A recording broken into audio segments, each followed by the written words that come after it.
C Joseph Vijay எனும் நான்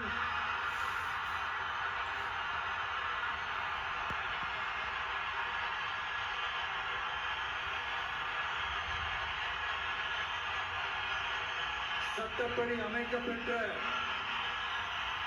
இந்திய அரசியல் அமைப்பின்பால்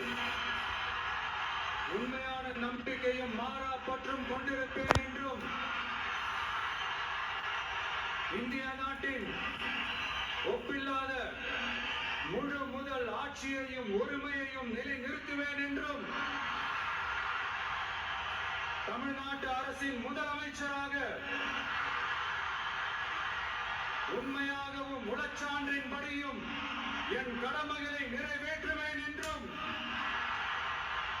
அரசியல் அமைப்பிற்கும் சட்டத்திற்கும் இணங்க அச்சமும் ஒருதலை சார்பும் இன்றி விருப்பு வெறுப்பை விலக்கி